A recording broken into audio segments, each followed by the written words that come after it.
A spark of joy, my happiness journey. I remember the day like it was yesterday. I was walking through Copenhagen on a chilly autumn morning. The leaves were golden, crunching under my feet. I felt a sudden rush of pure joy. It wasn't because of anything grand or extraordinary.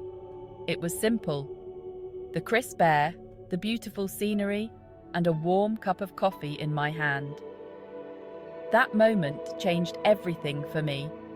It made me realize that happiness isn't about big, life-changing events.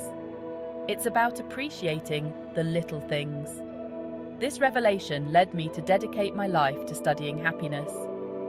Through my work at the Happiness Research Institute, I've discovered so much. Happiness isn't a distant goal. It's a daily practice. And the best part, anyone can do it. Are you ready to start your happiness journey? Let's begin.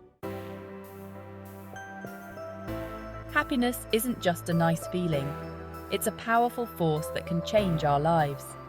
When we're happy, everything seems brighter. We're more creative, more productive, and more resilient. Happy people tend to have better relationships. They're often healthier too.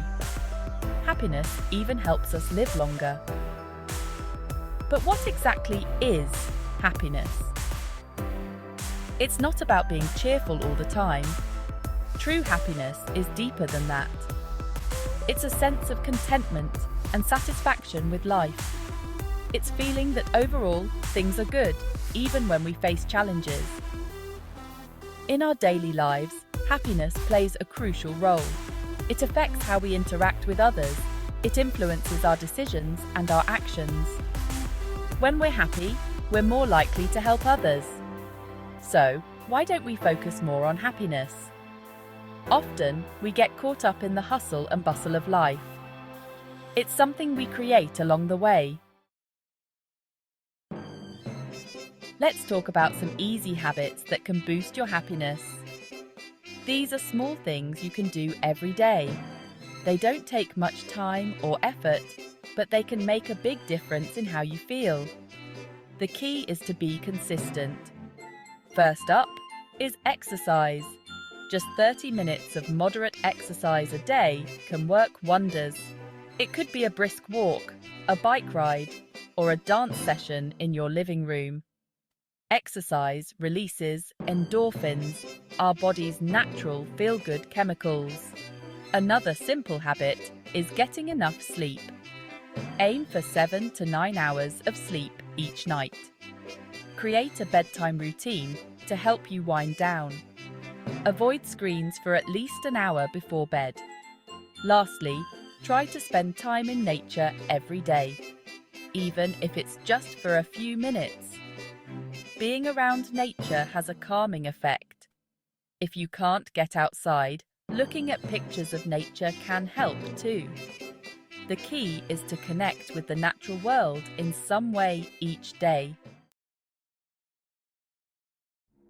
Gratitude is like a superpower for happiness. It's simple, it's free, and it works wonders. When we focus on what we're grateful for, we train our brains to notice the good things in life. So, how can you practice gratitude? One easy way is to keep a gratitude journal. Each day, write down 3 things you're thankful for. The act of writing them down helps cement them in your mind. Another way to practice gratitude is to express it to others. Tell your loved ones what you appreciate about them. Thank the cashier at the supermarket for their service.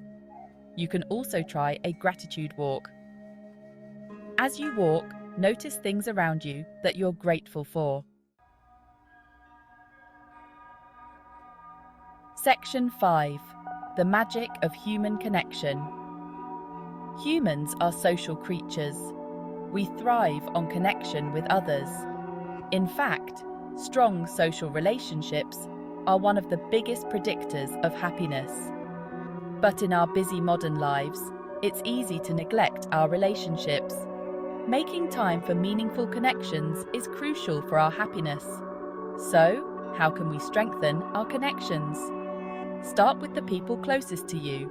Make time for regular catch-ups with family and friends. Quality matters more than quantity. Don't forget about your wider community too. Join a club or group based on your interests. Even small interactions can boost your mood. In our digital age, it's important to connect in person when possible.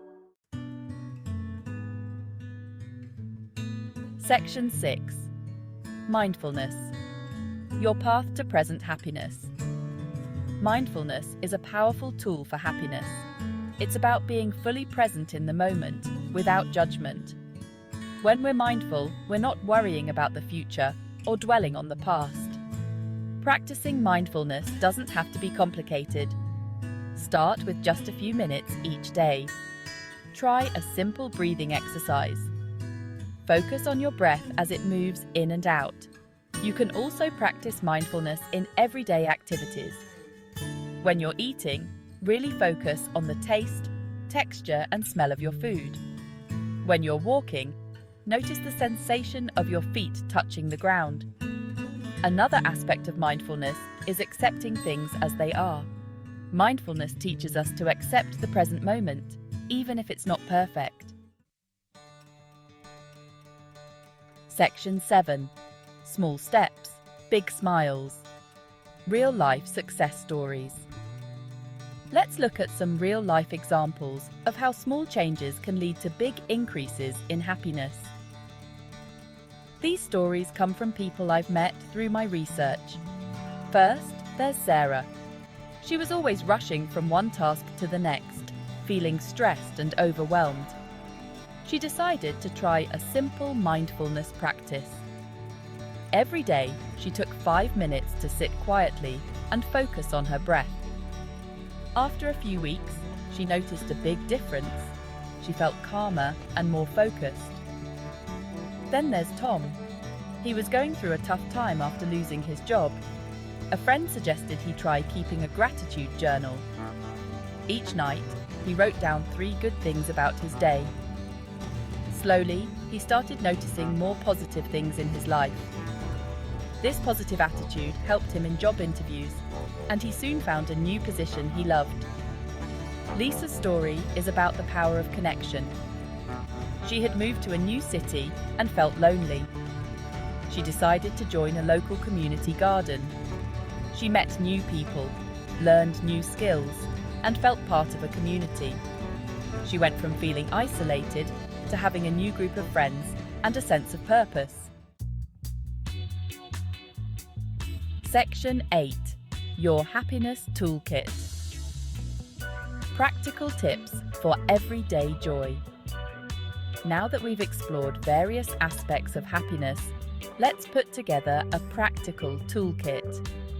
These are simple things you can do every day to boost your happiness. Remember, the key is consistency. You don't have to do everything at once. Start with 1 or 2 that appeal to you and build from there. First, start your day with a positive routine. This sets a positive tone for the day. Next, practice random acts of kindness. Do something nice for someone else without expecting anything in return. Another tool is the 3 good things exercise. At the end of each day, write down 3 good things that happened. Lastly, make time for things you enjoy. Schedule time for hobbies, relaxation, or whatever brings you joy. Treat this time as important as any other appointment.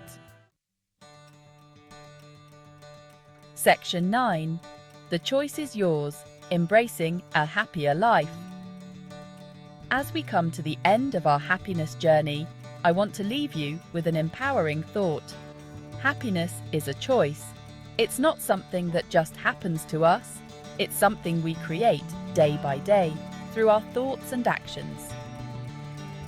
This doesn't mean we can control everything that happens to us. Life will always have its ups and downs, but we can choose how we respond to these events. Choosing happiness doesn't mean ignoring problems or pretending everything is perfect. It means looking for the good, even in difficult situations. It means treating ourselves with kindness and compassion. It means making choices that align with our values and bring us joy. Remember, happiness is not a destination, it's an ongoing journey. So go ahead, make that choice. Choose happiness. Your future self will thank you for it.